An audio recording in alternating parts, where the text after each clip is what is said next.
Hello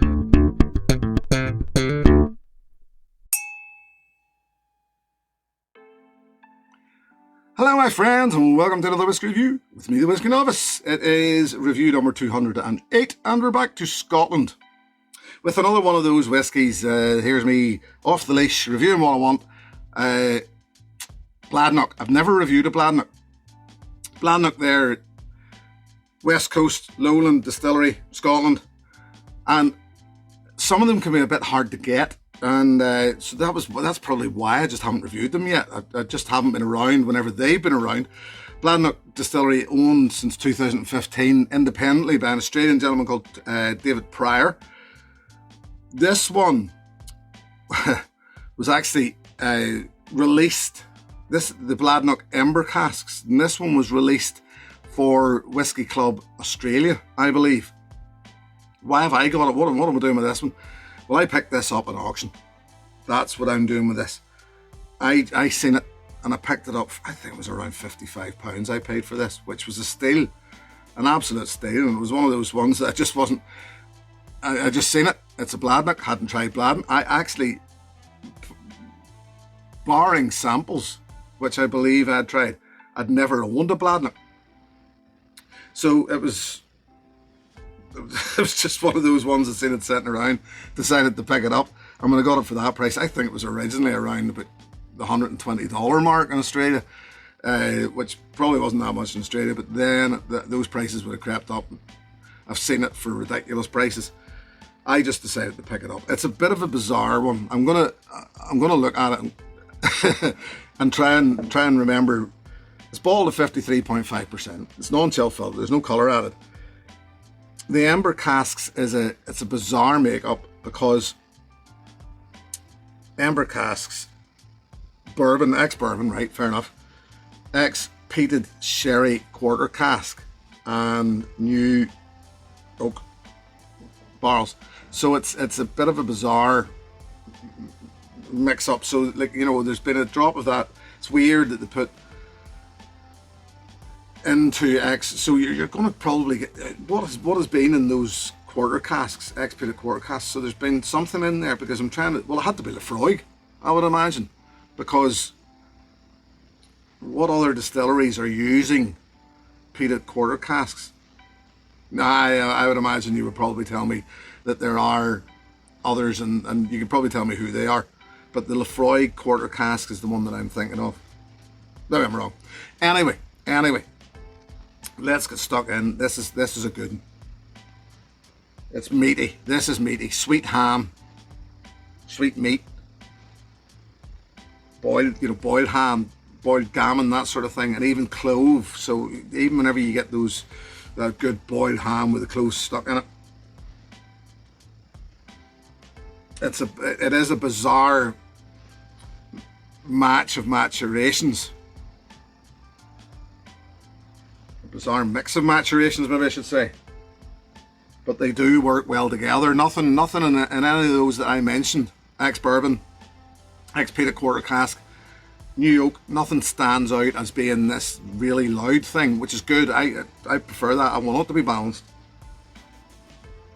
So they all work very well together. There's a hint even of that Campbelltown funk, what we talk about the Campbelltown, and I always nail that. Personally speaking, to me the Campbelltown funk is like 3-in-1 oil, or certainly an industrial sort of thing, and I'm getting a hint of it here. But I also get a cheesiness off this, even Parmesan. I do get hints of Parmesan. I nearly said chicken parm there. Obviously there's something Australian in this. It's I do get a hint of Parmesan off it. So it's that, you know, weirdly funky, smelly cheese. That's very good, very well balanced, very, very Moorish. Sweet, savoury nose, and it's all a bit bonkers, but it works really, really well.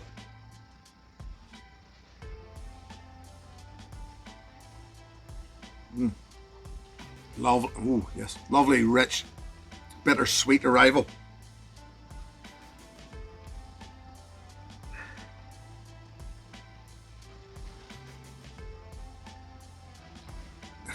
Sweet. Cheesy once again. I love it. This is bizarre. I've never had a whiskey that tastes like this. Because the sweetness is there, but that cheesiness is there. It's like cheese and a perhaps like a red onion chutney. And even there's even a dryish, not dryish, but a biscuity note, like crackers. There is a, so it's an hors d'oeuvre of a whiskey.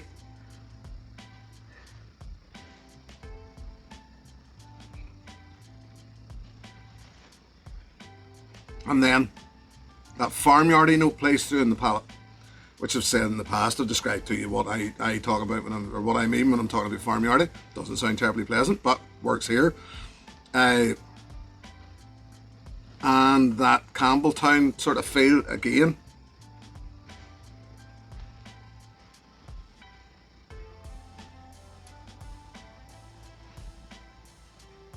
It's rich, it's thick, it's full. It's sweet, it's savoury. It's lovely. It's lovely. I'm really enjoying this.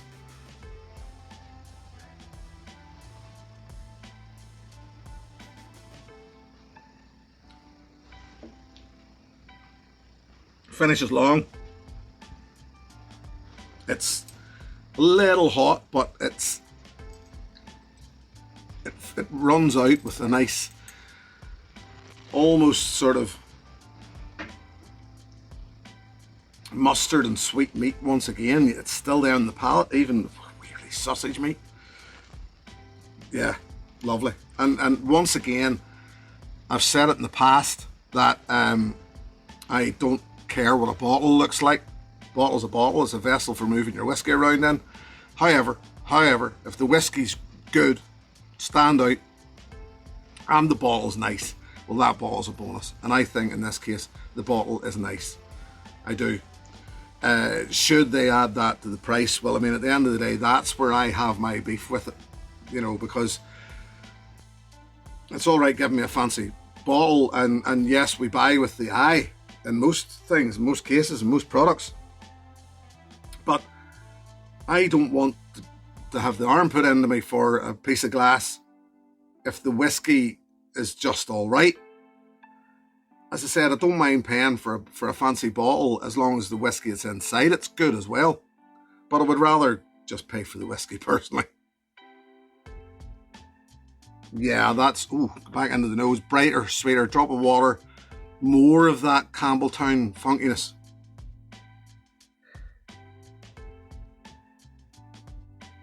And the longer you stay in it, the maltier notes come back. And I've mentioned before Farley's Rusks, that children's biscuity thing. It's lovely. And thankfully, actually, that drop of water has taken a bit of an edge off it. It's taken a bit of the funkiness out of it. But the cheesy funkiness, and it's probably more balanced now than it was. As much as I liked that cheesy thing, I could tire off it quickly as well, I would imagine.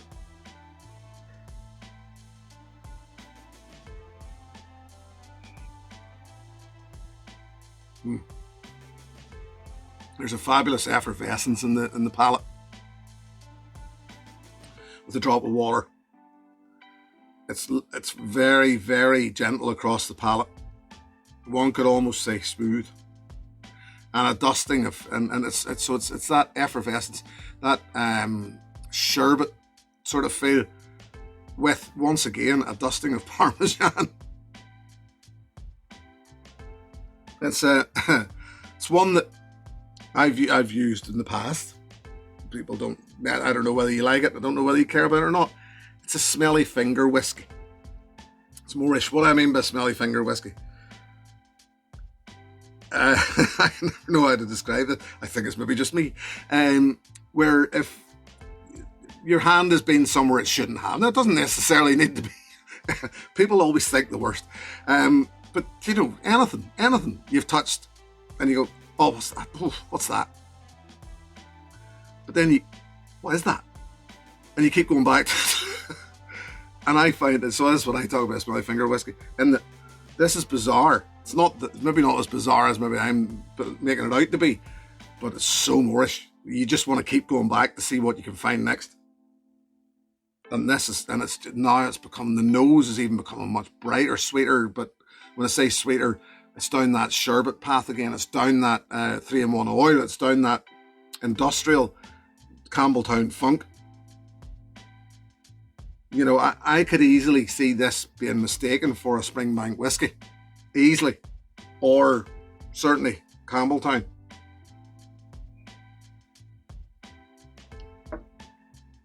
Finish. Remains long.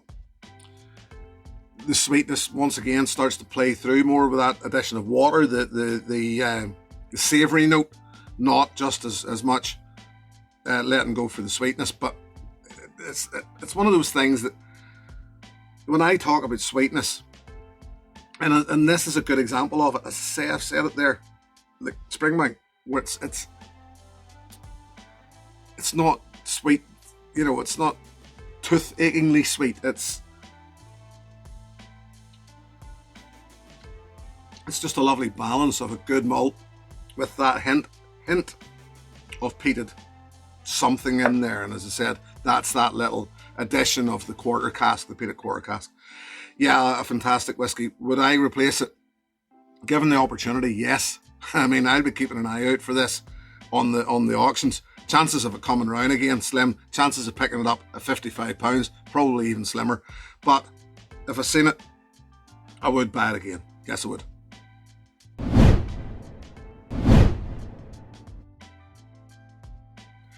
So what then would I recommend as an alternative for you? Well, I did mention Campbelltown. Well, I did mention Springbank, but it is not to Springbank that I am going. It is Glen Scotia and the 15.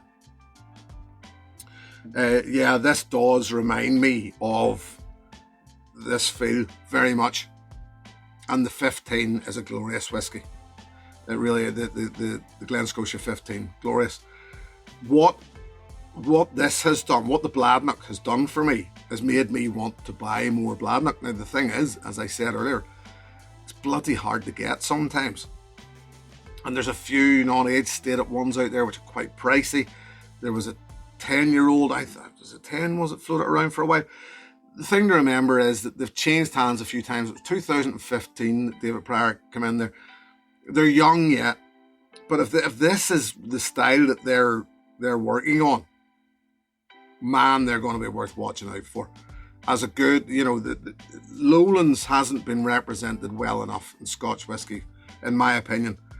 And the thing about the Lowlands is, in my opinion, once again, that it doesn't really have a feel in the same as Islay or Speyside or even Highland Island, certainly, or of Campbelltown.